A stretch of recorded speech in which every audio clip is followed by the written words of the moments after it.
ঢাকা 19 আসলে সাভার এবং আশুলিয়ায় শাপলাকলি মার্কা নিয়ে 11 দলীয় জামাত এনসিপির যে 11 দলীয় জোট আছে সেখানে প্রতিদ্বন্দ্বিতা করছি জানেন সংসদীয় আসনে। এই মুহূর্তে সাভার আশুলিয়ায় ঢাকা 19-এ আমার প্রতিদ্বন্দ্বী আমি যাকে মনে করছি ধানের শীষ মার্কায় দেওয়ান মোহাম্মদ সালাউদ্দিন, ডাক্তার দেওয়ান মোহাম্মদ সালাউদ্দিন। আমি জনগণের অসাধারণ সমর্থন পাচ্ছি এবং আমি খুবই আশাবাদী না আসলে আমি আত্মবিশ্বাসী যে এইবারে সংসদীয় আসনে 12 তারিখের নির্বাচনে আমি জিতছি ইনশাল্লাহ। এইবার ফলাফল ব্যালটে আমরা যেটা বলছি ব্যালট বিপ্লব, ব্যালট জুছে জনগণ তার সমর্থন দিয়ে তাদের সমর্থন জানিয়ে দেবে।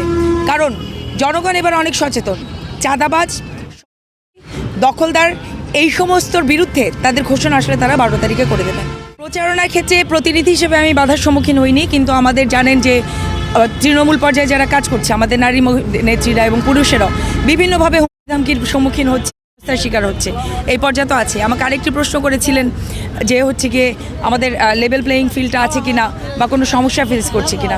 এটা তো আছেই যে ধরেন দেওয়ান মোহাম্মদ সালাউদ্দিন সাহেব উনি কিন্তু একাধিক আমাদের যে কোড অফ কন্ডাক্ট আছে মানে নির্বাচনী যে আচরণবিধি আছে একাধিকবার এই নির্বাচনী আচরণবিধি কিন্তু তিনি রক্ষা করেননি।